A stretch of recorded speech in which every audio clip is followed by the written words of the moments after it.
அனைவருக்கும் வணக்கம். Welcome to Jo's kitchen. இன்றைக்கி நம்ம ஜோஸ் கிச்சனில் ஒரு முட்டைக்கோஸ் பொரியலும் பச்சைப்பயிறு குழம்பு கொஞ்சம் வித்தியாசமாக செய்யலாம். அதுக்கு முன்னாடி சேனலுக்கு நீங்கள் புதுசாக வந்திருக்கீங்க அப்படின்னா மறக்காமல் சேனலுக்கு சப்ஸ்கிரைப் பண்ணிக்கோங்க. பக்கத்தில் உள்ள பெல் ஐக்கானை கிளிக் பண்ணி ஆல் நோட்டிஃபிகேஷன் கொடுத்து வச்சுக்கோங்க. இப்போ நான் வெங்காயம், வரமிளகா இதெல்லாம் எடுத்து வச்சுருக்கேன். முட்டைக்கோஸ் நறுக்கிட்டு எண்ணெய் காய வச்சு கடுகு போட்டுக்கோங்க. பொரிஞ்சதுக்கப்புறம் கடலைப்பருப்பு, பெருங்காயம் கொஞ்சம் சேர்த்துக்கோங்க. அது பொரிஞ்சதுக்கப்புறம் நம்ம இடித்த இஞ்சி, கருவேப்பிலை, வரமிளகா, வெங்காயம், சின்ன வெங்காயம் எல்லாம் சேர்த்து நல்லா வதக்கிக்கோங்க. இது நல்லா வதங்கினதுக்கப்புறம் நம்ம முட்டைக்கோஸ் சேர்த்துக்கலாம். முட்டைக்கோஸ் ஒரு 1/4 கிலோ பக்கம் இருக்கும். சேர்த்துட்டு நல்லா கலந்து விடுங்க. இது மாதிரி தண்ணி சேர்க்காம ஒரு வாட்டி நல்லா கலந்து விட்டுட்டு அதுக்கப்புறம் நம்ம உப்பு சேர்த்துக்கலாம். கல் உப்பு தேவையான அளவு சேர்த்துக்கோங்க. சேர்த்துட்டு நல்லா கலந்து விட்டுட்டு தண்ணி கொஞ்சம் சேர்த்து வேக வைக்கலாம். அப்படியே வச்சோம்னா கொஞ்சம் நல்லா இருக்காது. கொஞ்சமாக தண்ணி சேர்த்துட்டு வேக வச்சோம்னா நல்லாயிருக்கும். அப்படியே வேக வச்சாலும் நல்லாயிருக்கும். ஆனால் அது சிம்மில் வச்சு வேக வைக்கணும், ரொம்ப நேரம் ஆகும். இப்போ 1 டம்ளர் தண்ணி ஊற்றிட்டேன். இந்த காய்க்கலவை 1 டம்ளர் தண்ணி ஊற்றிட்டு கலந்து விடுங்க. கலந்துட்டு தட்டு வச்சு மூடி மீடியம் ஃப்ளேமில் வச்சு வேக விடுங்க. இப்போ பாருங்கள், ஒரு 10 நிமிஷம் கழித்து திறந்து பார்த்தா நல்லா வெந்திருக்கு. இடையில ஒரு வாட்டி கலந்து விட்டு மூடி வச்சேன். அதுக்கப்புறம் வெந்ததுக்கப்புறம் தேங்காய் கொஞ்சம் சேர்த்துட்டு கலந்து விடுங்க. கலந்ததுக்கப்புறம் நம்ம அடுப்பை ஆஃப் பண்ணிவிட்டு இறக்கிக்கலாம். அதுக்கப்புறம் கொத்தமல்லி தழை கொஞ்சம் சேர்த்துக்கோங்க. வேணால் சேர்த்துக்கலாம், இல்லைன்னா நீங்கள் தேங்காய் மட்டும் போட்டால் கூட போதும். இதில் நம்ம மிளகா பொடியெல்லாம் எதுவுமே சேர்த்துல, வெறும் வரமிளகா மட்டும்தான். கொத்தமல்லி தழை சேர்த்துட்டு கலந்துட்டு அடுப்பை ஆஃப் பண்ணிவிட்டு வேறு பாத்திரத்துக்கு மாற்றிட்டோன்னா இந்த முட்டைக்கோஸ் பொரியல் ரெடி ஆயிடுச்சு. இது மாதிரி மசாலா எதுவும் சேர்த்தாமையும் செய்யலாம். பாசிப்பருப்பு இல்லைன்னா துவரம்பருப்பு ஏதாவது வேக வச்சு அதையும் சேர்த்து செய்யலாம், நல்லாயிருக்கும். நீங்களும் இது மாதிரி செஞ்சு பாருங்கள்.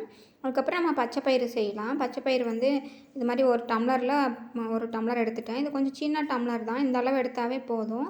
நம்ம காலையில் மத்தியானம் 2 வேளைக்கு சாப்பிட்றதுக்கு இந்த அளவு சரியாக இருக்கும். அதை எடுத்துகிட்டு நல்லா கழுவி வச்சுக்கோங்க. தக்காளி இதை மாதிரி 4ஆக வெட்டிக்கோங்க.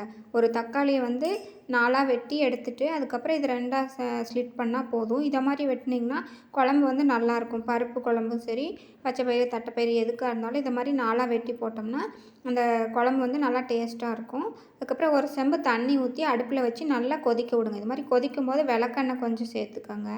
ஒரு 1/4 டீஸ்பூன் சேர்த்தா கூட போதும். சேர்த்துட்டு மஞ்சப்பொடி தேவையான அளவு சேர்த்துக்கோங்க. இதுக்கப்புறம் நல்லா ஒரு 5 நிமிஷம் கொதிச்சதுக்கப்புறம் நம்ம மூடி வச்சு ஒரு 4 விசில் நல்லா ஃபுல்லாக விட்டோம்னா நல்லா வெந்துடும். நைட்டெலாம் ஃபுல்லாக ஊற வச்சு செய்யலாம். திடீர்னு அவசரத்துக்கு செய்யறதுன்னா இது மாதிரி செஞ்சுக்கலாம். அதுக்கப்புறம் ஜாரில் தேங்காய் ஒரு 3 ஸ்பூன் சேர்த்துட்டு பூண்டு 3, அப்புறம் சீரகம், கொஞ்சம் மிளகு சேர்த்து இது மாதிரி நல்லா அரைச்சி வச்சுக்கோங்க. விசில் போனதுக்கப்புறம் ஓப்பன் பண்ணி பார்த்தோம்னா இது மாதிரி நல்லா வெந்திருக்கும். அதை நல்லா கடைஞ்சி வச்சுக்கோங்க. ஒன்றும் பாதியமாக கடைஞ்சால் போதும். எண்ணெய் காய வச்சுட்டு கடுகு பொரிய விடுங்க. அதுக்கப்புறம் கருவேப்பிலை சேர்த்துட்டு வரமிளகா, நம்ம நறுக்கி வச்ச சின்ன வெங்காயம் இதை சேர்த்துட்டு நல்லா வதக்கிக்கோங்க. இது வதங்கினதுக்கப்புறம் நம்ம கடைஞ்சி வச்ச பருப்பு சேர்த்துக்கலாம். இது மாதிரி 1, 2ஆக கடைஞ்சிங்கன்னா நல்லாயிருக்கும். இந்த தேங்காய் அரைச்சி ஊற்றும்போது 1, 2ஆக கடைஞ்சி ஊற்றும்போது நல்லாயிருக்கும்.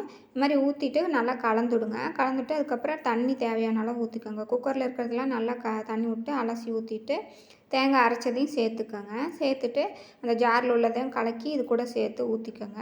ஊற்றிட்டு இப்போ நம்ம தேவையான அளவு உப்பு போட்டுக்கலாம். இதுலேயும் நான் மஞ்சப்பொடி மட்டும்தான் சேர்த்துருக்கேன். மிளகா பொடியெல்லாம் எதுவும் சேர்த்துல.